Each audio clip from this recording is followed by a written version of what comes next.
everybody. Hope you all are having a great day and a wonderful week so far.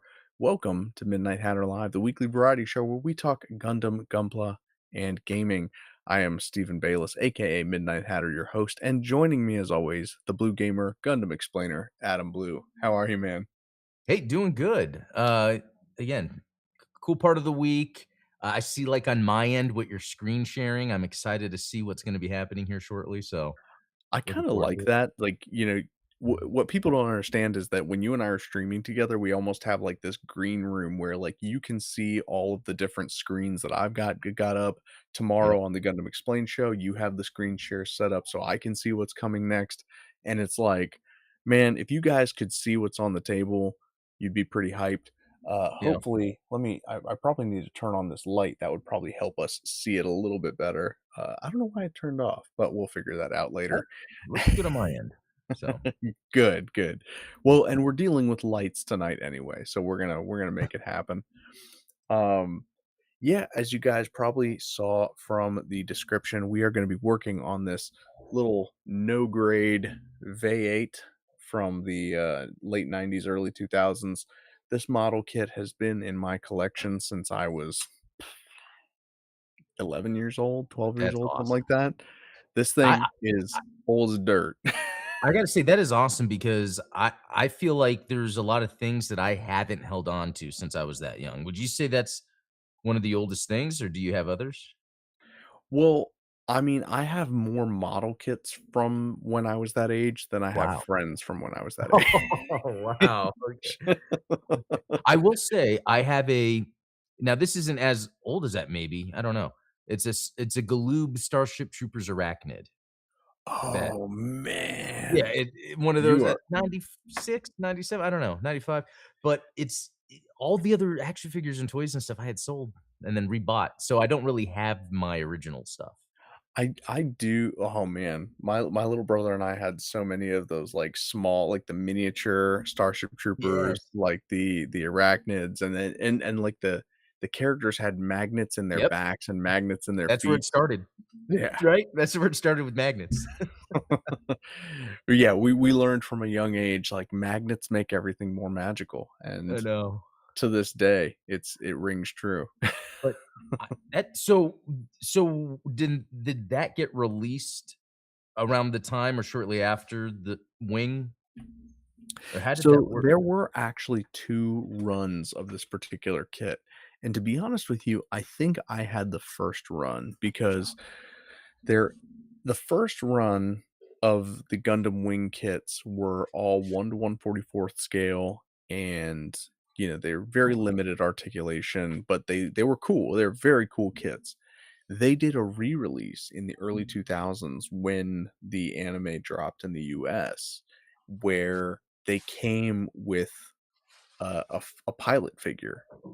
Oh, Um, I don't remember. I am 95% sure, though. I am 95% sure that I did not get the pilot figure that came with these kits because, like, the V8 in particular came with a Troa, and I know for a fact that I never had a Troa figure. you would have Uh, remembered that. That would have been a big deal as a kid. yeah, I know for a fact that I had a Wufei, I had a Zex, I had a Duo. I don't think I had a hero, but I know I had those 3. And in particular, I know that they were the Endless Waltz versions because, when I was super young, obviously, I was a terrible artist. I'm still am a terrible artist. God. But, one of the things I'll say about my mother is well, I'll say 2 things about my mother. One is that she's an absolutely phenomenal cook, Oh, the best food that anyone's ever made. Second, she is a like, savant artist to the point that, like, wow. I remember, I think it was, like, 2nd or 3rd grade, we had, one of those kind of, like, Halloween haunted houses at my school, and my mom was it was part of the PTA at the time, and she did a she drew characters from Super Mario 3, like, straight out of the book, but, like, large so that they could be in the haunted house, so it was like Wow. Mario with the tanuki tail, and, like, one of the Goombas and or Goombas? Koopas. Goombas. No, Well, I guess there was a Goomba both. too. There's a Goomba and a Koopa, so it's one or Yeah, the other. Goombas and Koopas. So, I mean, she did all these Mario characters that were straight out of, like, the Super Mario 3 book, but she Wow. drew them on poster board, like, like, huge, and it was I mean, down to, like, every brush stroke, she painted them amazingly. I'm going Wow. somewhere with this story, I No, promise. it's a good story though. That So, one of the things that I remembered was that I did not like the colors of Zex's uniform when he was in, Endless Waltz, where it was, like, the blue-green, like, the Preventer's suit, but the figure that I had was the Endless Waltz figure, and so I asked my mom to paint him in the red and black of yeah. Gundam Wing, and she nailed it, like, yeah, this is crazy, like, my mom had no experience doing, like, Warhammer and stuff like that, but even, like, the eyes, like, she was able to paint the eyes and stuff Wow. for me. I So, love that. That is yeah, a cool memory, man. That is I mean, and no, that's cool. That needs to be a video next Mother's Day. That should be a video. yeah, like, hug your moms if you still have them around, Yeah. tell them that you love them, um that's definitely something that I hope that I'm able to do for my kids one day is, like, if they say, "Oh, dad, can you, like, paint this picture of this character?" I'm gonna be like, "Okay, yeah, I'll do that for you," and do a good job of it. Um, right now, my daughter's insanely into K-pop Demon Hunters, which it was like she heard the song in a meme on Instagram, like, from my phone and was like, "What's that? What's that song?" Like, "Well, I wanna listen to that." Let me s and I was like, "Oh, geez, here we go." So she heard the song, she saw the music video, and then I was like, "Alright, Let's watch the we'll movie. just watch the movie," and And is it since good? then, she is locked in, man. Well, maybe because she has good taste. I haven't watched the movie myself. Oh, you have it. I No. mean, I'll be honest, it's a good movie. Oh, It's cool. very, it's inoffensive. It's Good. like Cool. it's a very, what's the word I'm looking for? It reminds me of Gundam X. It's a very Oh, vanilla yeah. story. Straightforward. You Yeah. you're gonna predict the ending. Like, That's cool. after the first song, you're gonna know what the ending of the movie is, which is So fine. Like, there's no you don't have to have a twist in everything. It's not M. right. Night Shyamalan's K-pop Demon Hunters, But would Like, you say that is what is making it so popular because the way the story is being told, or do you think it's the music, or do you think it's it's both? definitely it's a combination of things. I think that it's very stylized. It reminds me a lot of, like, the Arcane animation that was on Netflix for League of Legends. The music are absolute earworms. Like, Okay. every single track is gonna stick in your head for a long time.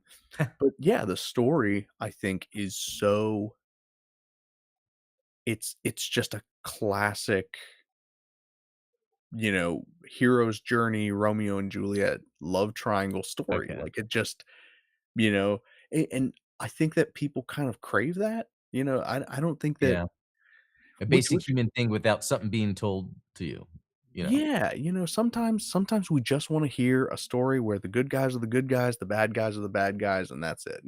Yeah. Um, which brings me to, like, this other idea I saw on Twitter on the, like, Discussing Film Twitter account, they were talking about there's going to be a Netflix movie called Steps, and it's about Cinderella's stepsisters, and they are, like, the misunderstood good guys, which Oh, you and I talked about this a couple weeks ago with, like, Wicked and all that. yeah. The whole yeah, yeah, spending too much time on these misunderstood villains, which Yeah, it's and that's an interesting thing, but it's almost like, okay, you're doing it it's like I don't know how to explain it. It's maybe like when you have a peanut butter sandwich, but you put just too much peanut butter, you know? It's like, then it's not that great, yeah, but peanut butter's good. well, and I think that you and I talked about it in the way where it was like, there's sometimes where it can add to the lore and add to the overall world building of the story, but then in other cases, it literally is just to subvert the original intention of the story. So, like, in the case of Wicked, it's like we acknowledge that the Wicked Witch of the West is the Wicked Witch. And then by creating this origin story where, oh, well, she was actually a good witch, it's like, so then should Dorothy not have dumped water on her? Like, what are you Yeah. getting at here, you know? Whereas with something like Star Wars, where you have the prequel trilogy, you still think that Luke Skywalker should kill Darth Vader. Like, Darth Vader is still a very bad Ye guy. You right. They understand now why he became a bad guy, Yeah. but That's interesting. That's interesting that there's 2 different directions that you could take with the villain concept, is, like, show how they became that or, no, feel bad for them, right, which could work, but yeah, that's but you can't do it with all, but I think that because sometimes they say, "Hey, well, the original exists," or whatever, "The other story exists," but right. I think the best example that you've given was Lion King, Oh, because yeah. it's not like I really cared too much, but I loved the original Lion King. I saw that one in the theater, the recent one, the prequel thingy. Oh, you did? Yeah, and it really I was surprised how it really made, like, you felt bad in a way, like, for how the whole situation it's like they try to come up with these situations to put these people or people, these little cubs in to, like, make you then have to feel bad or something, you know? Yeah, the whole thing feels contrived, like, Yeah, it's not contrived. how Mufasa the character would behave, it's not how Scar the character would behave. They just tried to create a scenario in which, you empathize with Scar and you kinda feel ambivalent about Mufasa, but Yeah, at the same time, the movie's called Mufasa, it's not called Scar, you know? And so, credit where it's due, at least where, like, in the case of Maleficent and Cruella and all of these other stories that are about the villain, it's like they made it about the villain, but, like, I think the biggest deception about Mufasa is that they called the movie Mufasa, but it's really about Scar. yeah, it is. Um Maybe they didn't feel good having a movie called Scar, 'cause or something, I don't know. Just call it Scarface, I don't know. Um, but, yeah, and Gundam actually did a pretty good job of this with the origin, right? Like, Yeah, we knew already that Char kind of had a troubled childhood and a difficult upbringing, so we knew that he was going to have a villainous origin to begin with. But by the end of Char's counterattack, there are very few people who legitimately, like, obviously, Drop the Colony, Zeke Zion, all that stuff, but, like, very few people legitimately side with Char and think like, "Oh, yeah, he was completely justified in everything that he was doing." right, Like, no, you understand the pain that he's feeling, and you understand the trauma that he suffered, but that doesn't excuse his actions, and that's where the line is. Whereas I think a lot of these new ones, and I think, I don't know, I might be speaking out of my rear end when I'm talking about this Steps movie that's gonna be coming out, but, oh. like, if we're suggesting that for some reason the evil stepsisters from Cinderella were justified in treating their sister like crap, I just who did nothing to them, you know? Yeah, I Um, know, it's weird. and that's one of the things one of the, I think, most insidious things about Wicked is that they take the character of Glinda, like the good witch, and they make it so that she's like a bitch.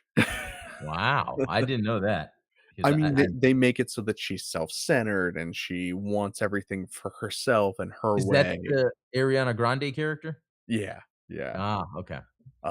Which, she nails it, but Yeah, I hadn't, the only thing I've seen about that movie, Wicked, is these I don't know if it's supposed to be a meme or they're real photos of the 2 actresses looking unhealthy. skeletal.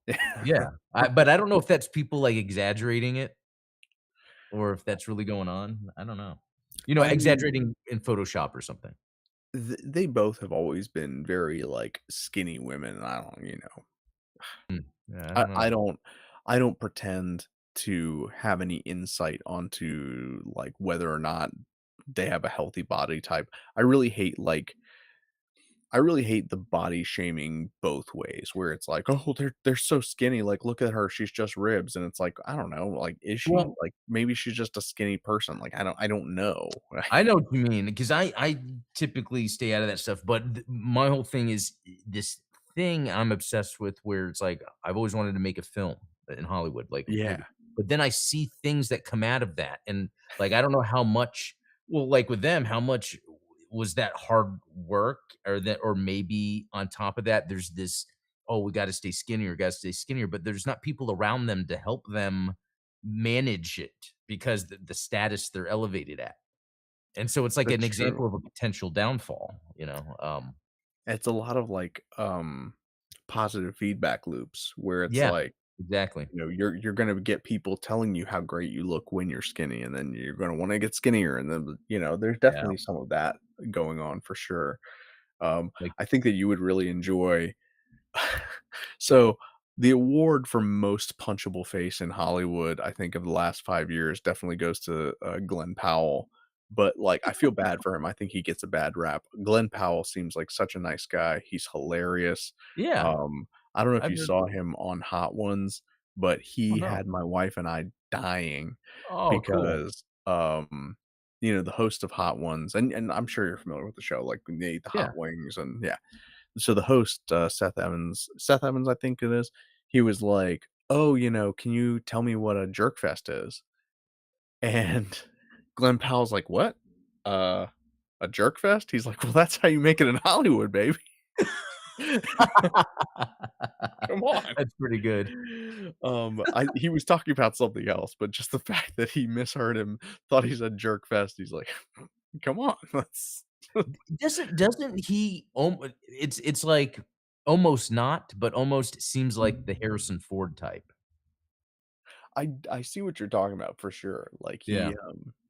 I don't think that he's as obsessed with the craft of acting as Harrison Ford is. Like, Harrison Ford, as much as, he has, like, that kind of snark in his interviews and stuff like that, Harrison Ford always struck me as somebody who's, like, he's not a method actor, he's not pretentious like a Daniel Day-Lewis type or a, Joaquin Phoenix, but Harrison Ford definitely takes scripts seriously. And Yeah. then, I mean, correct me if I'm wrong, like, if I'm speaking No, out I out agree out with of that because line. I always like, "Why isn't he in all these other movies doing crazy stuff?" No, he always picked like, I remember it was one of the Jack Ryan movies in the '90s. I remember going with my dad to see, Oh, like Patriot Games yeah, or, Patriot Games or yeah. something. I remember and I was like, "Wow, these are the serious movies. He's in serious."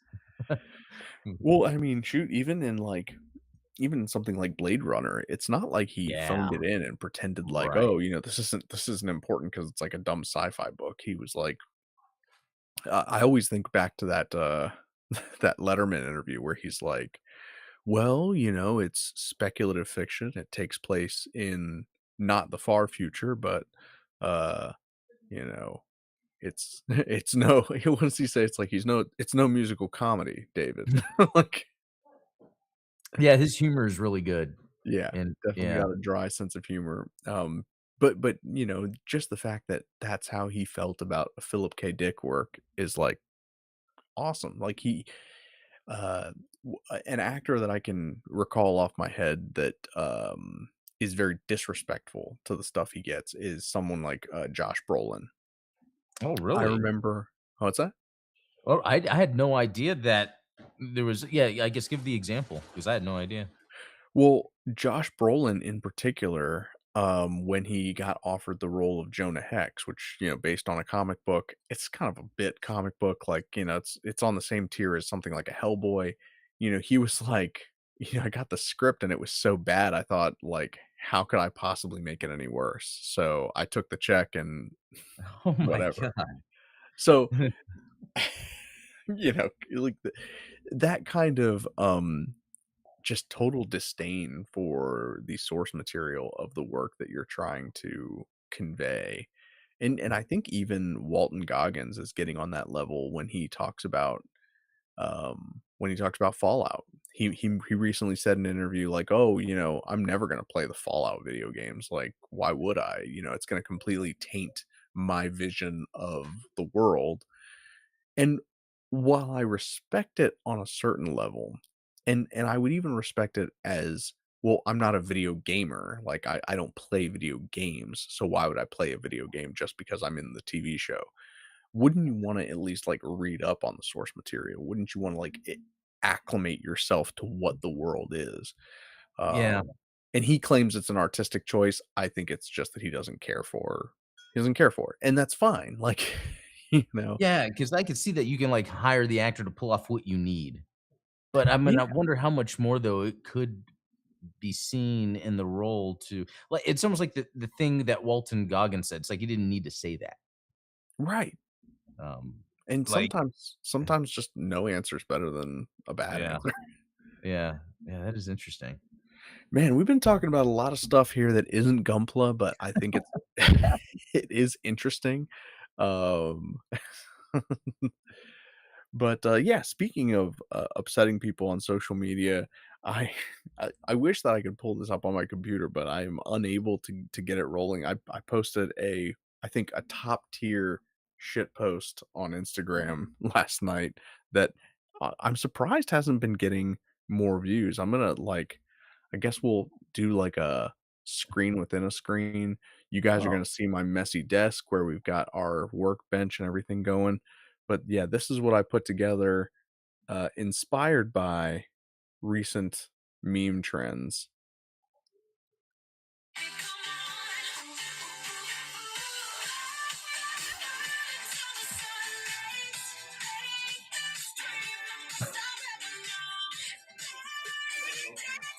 it's just hilarious how those edits are zooming into each other and what they are. That's just great, and that music, oh, Oh, yeah. You know, it's, white girl summer or white girl winter, I guess, PSL season, I don't know. But, I love putting together Xeon edits, so, you know, of course if you you do. Of course you would. naturally, yeah, who doesn't? Yeah, yeah, Um so, yeah. But yeah, again, lots of people putting up a fuss about that too, I've noticed. It's like, I saw someone went on a whole rant on Instagram the other day talking about Xeon, and I don't know. I think people take things too seriously. What was the rant? Oh, okay, taking, like, seriously, like, the ideologies, but bringing Yeah, it to the yeah. real world as if there's a problem with it, when it's like, "Hey, it's just a story." Yeah, like, it's a cartoon, and what's funny to me is that nobody this is so funny because someone brought this up on Twitter. They were like, "Isn't it funny how it's like all these girls franchises that have villains being painted as good guys, right? You have Cruella, you have Wicked, you have Maleficent, now you're gonna have Steps." It's like it's these girls' properties that they are, Oh. doing these subversive, well, the good guy or the bad guys just misunderstood. Isn't it interesting that when boy cartoons, boy properties, boy franchises have the same thing going on, no one, like, people get angry about it, you know what I mean? Like, nobody gets angry at the fact that Maleficent is now painted as a good guy, but they get angry that Xeon gets painted as a good guy. It's like, "Oh, that's just fascist apologism," and all this stuff, and it's like, what about the murderous apologism that goes on with Maleficent? Like, it doesn't matter that the king cut her wings off. That doesn't give her the right to murder a 16-year-old girl, right? Like, can we agree on that? Or Yeah, it's funny, it almost reminds me of what happened with the Starship Troopers movie, like, just it's in the past 5 years, but then all of a sudden people are like, "This is a bad movie because what it represents," and it's like, yeah, "What?" It's like, I snuck in the theater to see it because I wasn't old enough, and I didn't grow up to be some sort of, like, totalitarian fascist or anything. I enjoyed a story, and I like playing games where I shoot bugs. That's yeah. probably the most it's done to me. Uh, And in the book, like, Heinlein describes the bugs as having, like, a much more, um, civilized society. Like, yeah, in the movie, they're literally just like animals, right? yeah, Like, it's like mindless yeah. yeah, just mindless murdering animals, They and make it a big deal at the end that there's a brain bug, but that's, like, to the extent of that, so Yeah, and then you have, like, just the over the top gore and violence of, like, "Oh, we're gonna study the brain bug." Yeah, Like, I know. I don't think they make movies like that anymore. Paul no. Verhoeven, you know? Yeah. Paul Verhoeven, man. I think that, give that man a fascist script, and he will find a way to turn it into something funny. Yeah. No, exactly. 'Cause I mean, even with, like, RoboCop, it's like he didn't wanna do RoboCop because he thought it was, like, corny, and then his wife talked him into it. Yeah, because think of if it was any other kind of director in the '80s that took it, and it just kinda made it a straightforward schlocky, like, just robot cop movie, not thinking of, "Oh, let's inject some" even though it's ridiculousness, it's a magnification of something to think about, you know? There's something about the hyper reality of it Yeah, because, it's like the whole commercial thing, "Oh, I'd buy that for $1." yeah, Like, exactly. y Representing what the general populace is like with consumerism and everything. yeah, which is hilarious because he was he's so right in all the wrong ways, in a way, like, Yeah. All the ways you don't want to admit. what's the, oh, man, there's a movie quote that encapsulates that. Oh, what am I thinking of? Oh, Like, man, from a it's gonna movie? haunt me. What's that? A quote from a movie? Yeah, there's a quote from a movie, I wanna say it's, like, late early '80s, early '90s, but, one of the characters says, like, "Oh, don't you hate being right for the wrong reasons?" Or something to that effect, and it's like, "Oh, man, isn't that" Yeah. Yeah, that's interesting. um but yeah, so that's what's going on in the world today. You've got villains are the good guys, and, uh, what else? What else have we covered tonight? Well, yeah, do we wanna talk about that, Double Zeta video? Yeah, absolutely. Speaking of drama, speaking of out of proportion blown drama, right? Yeah. Do you wanna set this one up, or do you want me to paint the Sure. picture? No, yeah, I'll set up because I brought it up to you, we were talking earlier about it, I didn't know if it was a good discussion, Kakarot is, Gundam YouTuber that, I occasionally follow, but, he had a video that said, Bandai says to skip Gundam Double Zeta. I'm like, "Whoa, I can't believe," was Bandai doing something with, like, the timeline? Clickbaity title. Clickbaity ti so I go to click on it, and it wasn't really that, it was just they had a post of, like, before Hathaway, you could watch these Gundam movies, and it had, the original trilogy, the Zeta trilogy, Charge Counterattack, Hathaway, right? It was, like, that simple, which is a pretty simple, easy thing, especially if you don't know Gundam and you're just looking for what should I watch to catch up. And then he just, I guess, made it a big deal that Double Zeta wasn't on there. But in no way did it say that Bandai was saying to skip it, because then he was showing another timeline they had that was more detailed, and Double Zeta was in it. So I'm like, I don't know what he's trying to get at with this. I think, though, the one thing I got at it, which would be the discussion that his video should be, is that they had in the detailed list, they had a new translation instead of Zeta the show, which then kinda doesn't make sense, but Yeah. it's still one of those things where, like, only if you're a Gundam fan would you think that that first timeline doesn't make sense. If you're not a Gundam fan, that probably is the most practical way to watch Gundam if you really wanted to, catch up for Hathaway coming out. Anyway, and I guess I was just disappointed because that just, in my opinion, seemed like a low effort video. It could have been high effort if it was about Zeta's ending and how Bandai is see it, but I don't Yeah. know. That's Well, my and, take. hey, full disclosure, I think, I don't remember if I directly responded to it, but I definitely interacted with Kyle on that same post that Bandai put out about, skipping the series and going for the movie trilogies and Char's Counterattack. And I think it's a poor decision to make. Obviously, if you're gonna get into a franchise, I think, I think the way I summed it up is it's like, "Hey, make sure you put your filet mignon in the blender so that when you can get your McDonald's apple pie, you can chug it really quick and then get to the apple pie." And it's like, "No, I man." don't think I've heard that from you. That's a good one. Well, it's the way I feel about every time somebody says, "Oh, well, you should watch the Gundam movie trilogy so that you can skip ahead to the good stuff." And it's like, well, if you like Gundam, if you want to like Gundam, then you should watch all of Gundam in its Yeah. warts and all entirety so that you can appreciate it.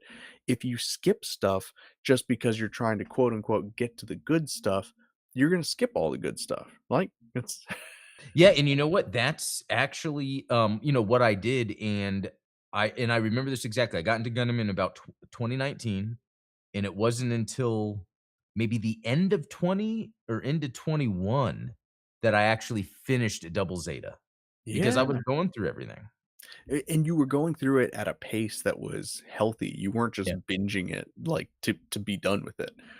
And I think that's Um, why I loved it, and I think that's why that inspired me to make a channel, or they have to make a movie, and oh, man, yeah, and so, took I my mean, time with I it. commented on that post, but, I didn't make a whole video about it because I don't know, like, I was able to pay my mortgage this month, so I don't know what Kakarot's situation is that, like, he has to make clickbait videos in order to make things, Uh, get that ad dollar.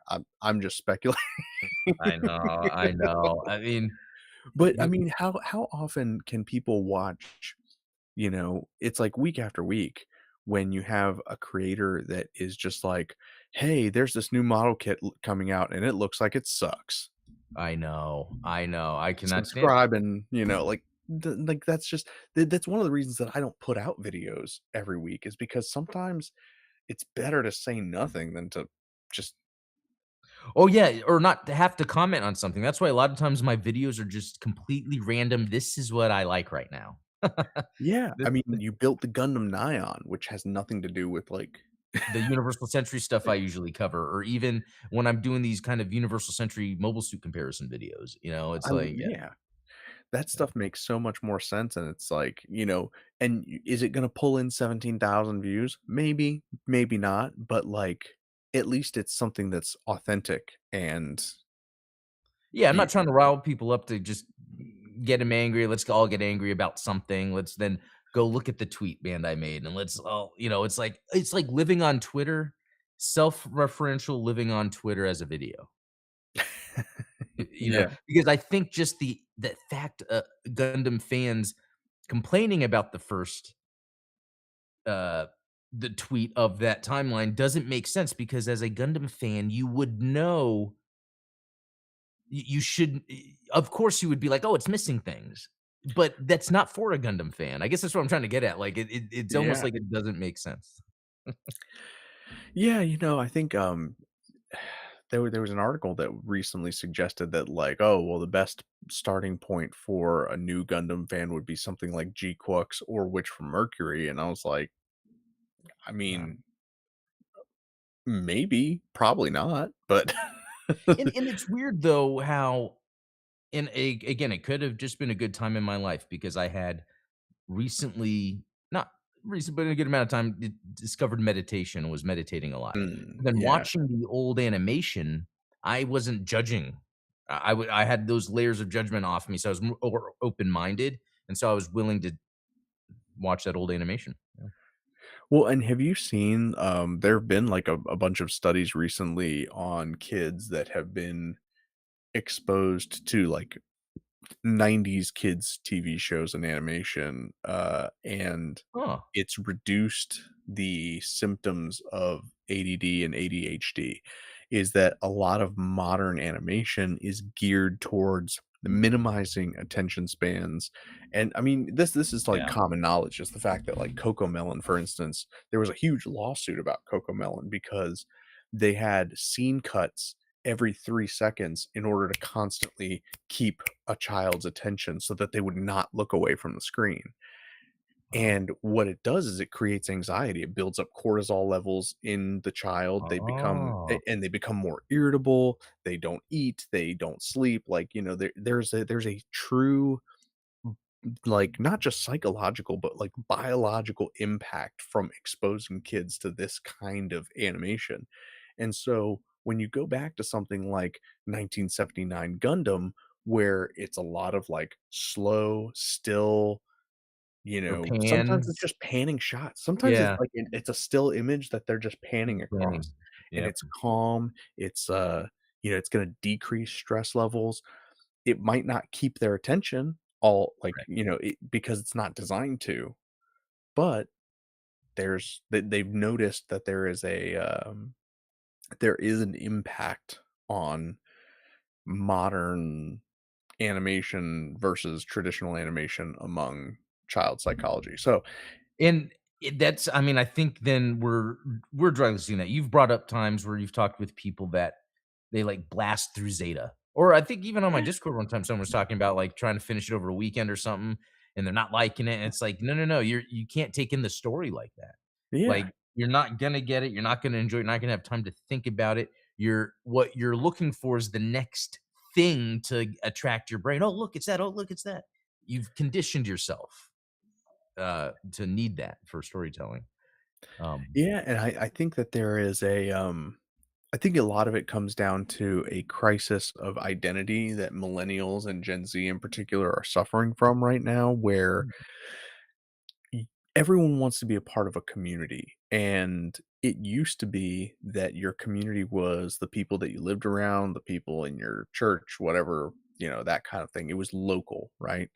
yeah. With the advent of the internet and the effects of like multiculturalism in areas, it's become to where it's like you don't necessarily trust your neighbors anymore. Like I don't I think I talk to my neighbors like once a week, maybe. I don't know about you.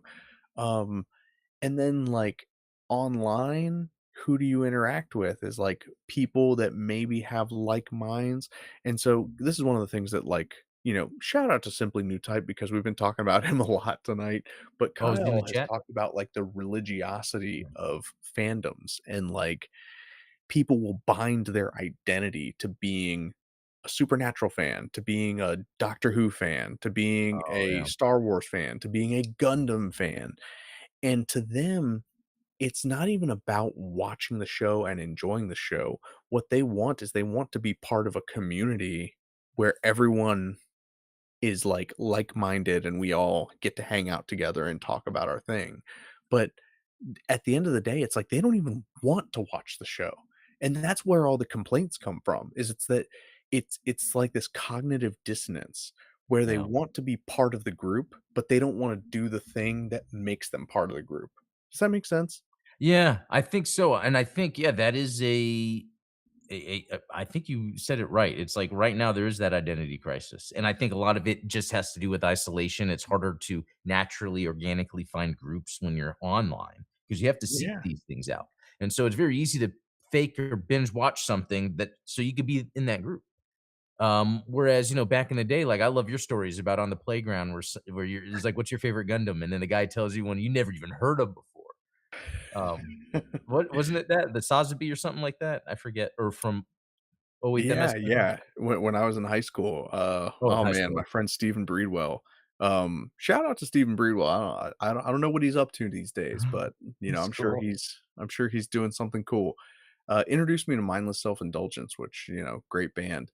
Oh, Yeah, I had not watched Char's Counterattack at the time. He asked me what my favorite mobile suit was, and I was like, "Goof Flight type, easy." Like I oh. just finished watching 8th MS Team. I was like, "These goofs are fucking awesome." And he was like, "Oh man, wait till you watch Char's Counterattack and you see funnels," which is hilarious because he watched Char's Counterattack before he watched Zeta. So he didn't even know that there were funnels in Zeta.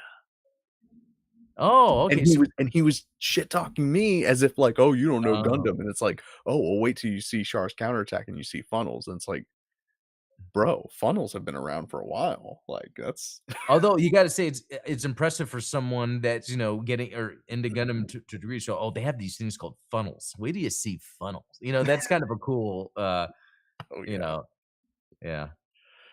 Oh, it's so funny. But I don't know.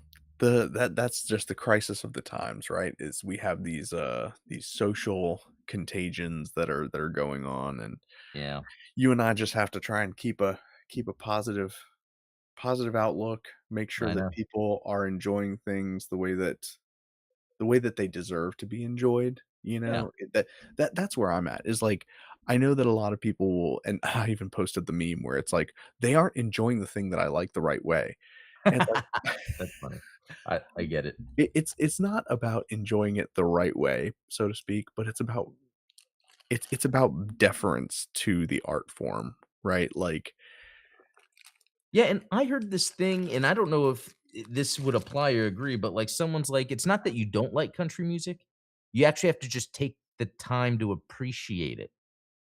And it's like that with a movie. It's not that you're not into that type of movie or it's like some things you won't sit to take the time to appreciate, and so you might just not like it, you know? Um, yeah, no, absolutely. I think that's and you have to meet everything halfway, you know? No one goes to watch, I don't know, uh, failure to launch expecting epic lightsaber duels. You know what I right. mean? Like, it's a rom-com. Like, you're gonna Yeah, watch a rom-com, and you need to enjoy it as a rom-com. You're not going to get so setting expectations relative to what the art form is. yeah, exactly. Oh, man. Man, we it's crazy. All I wanted to do tonight was play with Gunpla, and now you got me ranting and, like, I know, and that's what I'm thinking. I'm like, I don't know if I wanna keep going just in case I delay him showing off what you're working on, no, but no, we're hey, definitely gonna show this stuff off, but yeah, I do appreciate you bringing that up because I think, I had a long talk today with someone, and we were talking about influencers in particular, and I think that just the nature of social media and um, the constant the econom the economy of attention necessitates influencers being clickbaity and being outrageous and saying the most extreme radical versions of things because they're trying to elicit a reaction, I know. because they're trying to get the click, they're trying to get the ad dollar. And sometimes I don't even know if they know that they're doing it. I know, I feel like I could make a video called "P. Bandai is awesome, here's why." And that would get so much hate. I'll race you to it because honestly, like, I'm P Bandai's greatest defender. Yeah, that's great. I But, tell you. it's one of those things where, like, I know that L like, the real grade Zeta, for instance, y I have my issues with the real grade Zeta, but I remember talking to Coop from the Undergated Yeah. podcast, and he was like, one of the he didn't say it in so many words, but he was like, basically, when I know someone is like a basic bitch of Gunpla is if they tell me that the real grade Zeta is a bad kit without having built it themselves, Oh, because it means that they've outsourced their opinion to what the hive that's the mind sign. influencer says. That's like a sign in general for that type of thinking, you know? Exactly. Wow. So, it's kind of like a shit test for that. Now, Yeah. I have built the real grade Zeta, and I have my issues with it. I like it. It's still a Zeta. It's still on my shelf with all the other Zetas, but man, I really wish that I hadn't broken it. And you know, it's funny because like, I built it, annoying AF, I hate it, but, like, I had to experience it, and in fact, I didn't know it was gonna be a pain when I was building it, and I remember while building it being like, "Man, this is a pain." Just At least you didn't have to cut the little fabric tubes like with the, real grade, Mark II. Oh, yeah, I love those, even though, yeah, they would fray and mess up if you're not careful, they're still really But cool. they're pretty authentic looking, like, those are Yeah, legit looking power pipes. yeah, yeah, that's true. Um, but yeah, before we close out the show, I definitely want to show you guys where we're at with the old no grade Vayeate. Let me show you guys what the table looks like. You probably see we've got all kinds of goodies here. We've got the little LED light ring going here. We've got this is the the microcontroller that we're gonna be using to control all of the lights. You guys, if you follow me on Instagram/Discord, you probably are familiar with this beam rifle. It's got some lights, wired into it. We also have the torso and head unit that has some LEDs in the faceplate. So really what I wanted to do is I haven't worked on this in a while, because I was so bent out of shape trying to create this ring. Whoa, Mhm. those lights are intense. Yeah, Um, looks good though.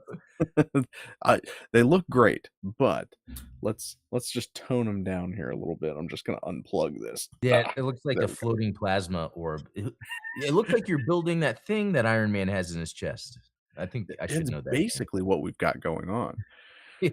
So, this is a resin copy of the original plastic part that goes into the backpack, and I made several copies of this. One of them, I used just regular LEDs, and what I noticed was that it had a lot of hot spots in it. So, what that means is where the clear resin was, you could see the individual lights instead of it feeling like a more blended, natural light. And so what I wanted to do was I wanted to avoid wasting these LEDs, these little white guys, because these are much more expensive for one thing, but they are Neopixel RGB LEDs.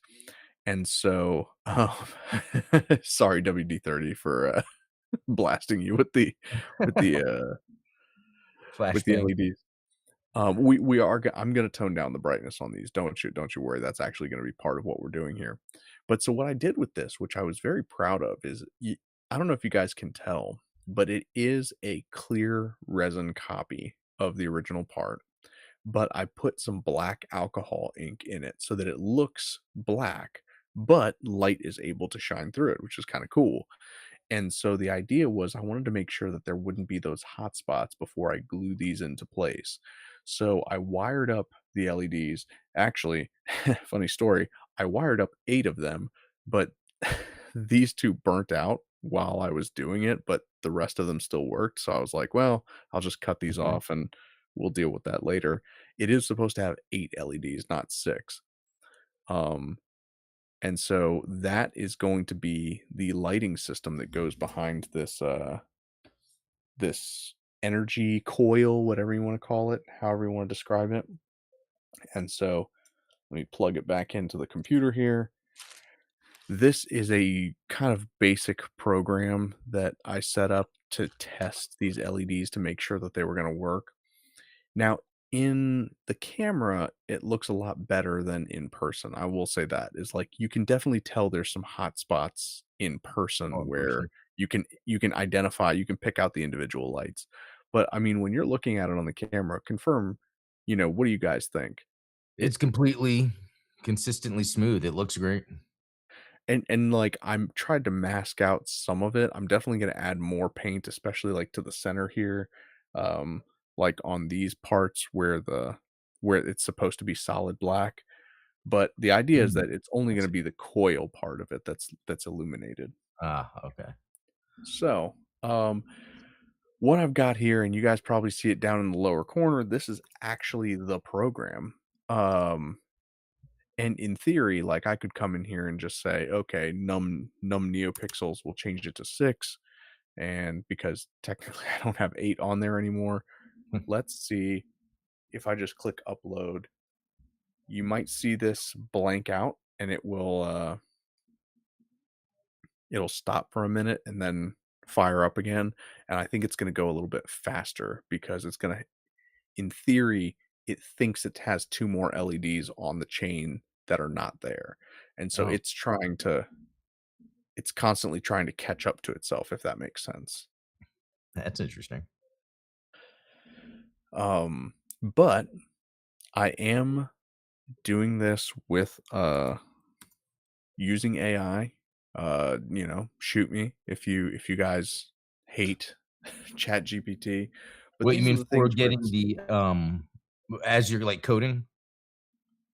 yeah, just getting the software down, like, there are definitely it's not difficult to pinpoint what each of these scripts does. So, to give you guys an idea, the first line here is includes the Adafruit Neopixel library. That is necessary in order to control the RGB of each individual light. So you need that. It's just a software library that allows you to reference those data pins. Oh, The define data pin 2, that is what tells us that this here, this yellow wire, that is where the data line is. The red wire is our power, and the black wire is the ground. So every single light is connected to both the power and the ground in parallel, and then they are connected in the data line in sequence. And that allows us to do some pretty interesting things. So if you're familiar with like any kind of LED strip, they're usually connected in a series circuit, and that allows you to reference specific LEDs in the circuit.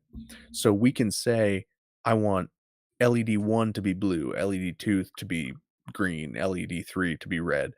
What this program is doing is if we come down here, this is the byte wheel. So the wheel position changes, and the as it goes through the loop of each LED in the sequence, which up here we define the number of pixels is 6 pixels, 6 neopixels, so to speak. Um, as we go through each one of them, we loop through them and we define the color as it's all done in RGB, so it's like 255 00, 255 255 0, 255 255 255 0, 255 250. If that, if you're familiar with like RGB color layouts, and it's like I'm you not. have your Yeah. red, green, and blue, and so it's basically just cycling through that in a wave pattern.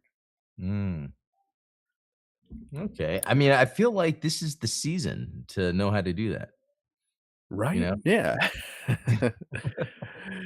And so this is just a great test to do the rainbow wheel, because obviously it lets me know that all the lights are working. It lets me know that there aren't any like cold solder joints or anything like that. Everything is passing through the way it's supposed to. Eventually, the idea is we want this to um when the backpack fires up, it's going to go pink and light up from the bottom to the top. And No. so in that case, it'll be LED 1 and LED 6, and then LED 2, LED 5, and then LED 3 and LED 4, because obviously they're chained in a sequence around the circle. So the bottom ones are going to be 1 and 6. And so we want the bottom ones to light up first and like glow their way up to the top in pink, and then they're going to glow their way up to the top in yellow, because that's what it does in the anime, right? Ah, that's impressive, man. That's That's the idea. We'll see what happens. Obviously, we're gonna wire up the torso is gonna be on a different data line, so it has a positive, negative, and data line itself. So does the rifle. So the data line from the torso and the data line from the rifle are gonna go to different connectors here, but we're going to be able to control each of them individually. And so it'll be like, we want the faceplate to light up, and then we want the wheel to power up, and then we want the rifle to go. And then when the rifle shoots, the wheel depletes, kind of like showing that the energy flowed out of the coil and into the rifle. So it'll be a that's really cool. cool. And I forget, did you say you've seen that before done by anyone? I've never seen it done with the V8, to be honest with you. Okay. Okay, so that's pretty cool. So what we're going to do here is I'm going to hop into our AI, and we're going to say, first of all, we want to make the max brightness 50%, because man, those lights are way too hot.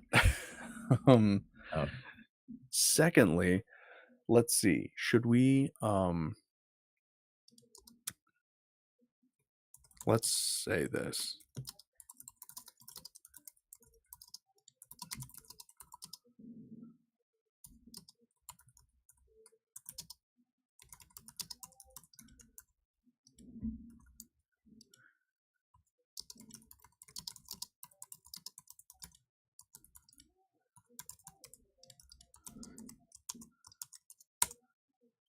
see if this works here.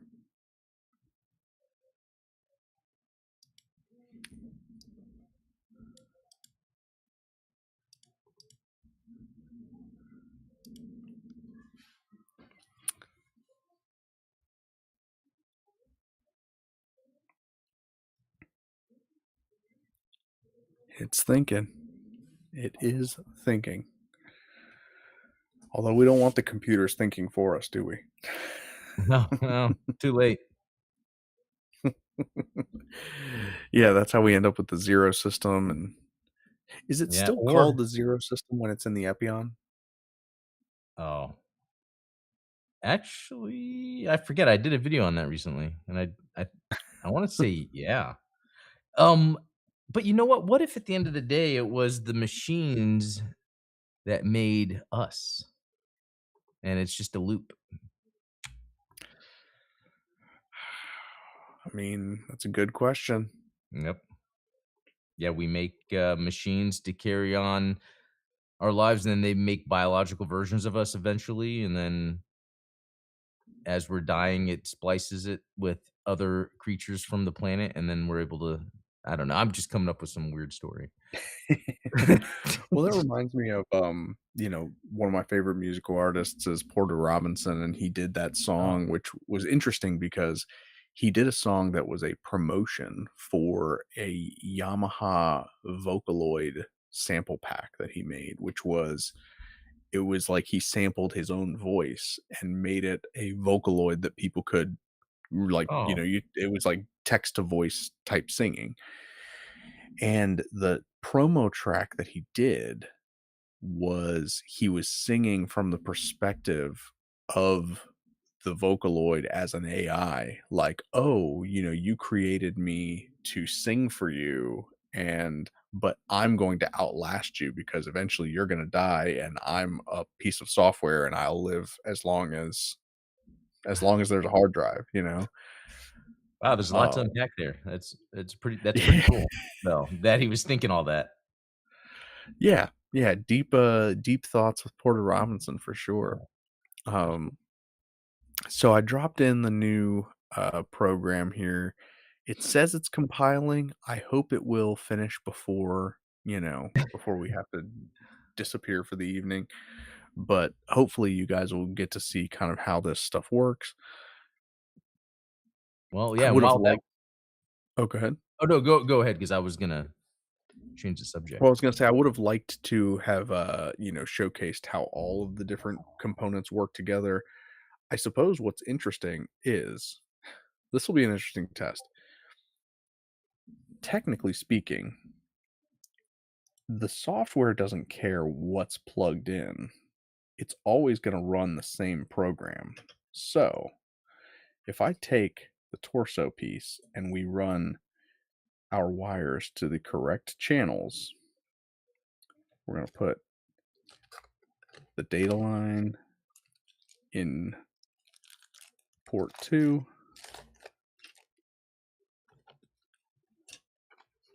If my house catches fire, Adam, you know what to do. Yeah. So the data line's in. Hold on. I need to get a little more slack on these wires because they're all twisted up. I was trying to get a nice clean wire coil like our guy Pencil Knights. He is the master of wire tidiness. Yeah, it's pretty good. But anyway, you were saying No, while I was I gonna say during this time, I built the Mobile Suit Ensemble Black Knight Squad Cal dash RE dot A. Never, I didn't know how you're supposed to pronounce that, but it's a cool white and gold mobile suit. So there's that. ah this has become a fun trend where you build an ensemble while sorry if I blinded you guys. Oh, Sorry. nice. Sorry, seared like tuna steaks. So I don't know if you guys saw it, but it did light up here for a second because I had all the wires in place. This is the fun stuff with Yeah. these.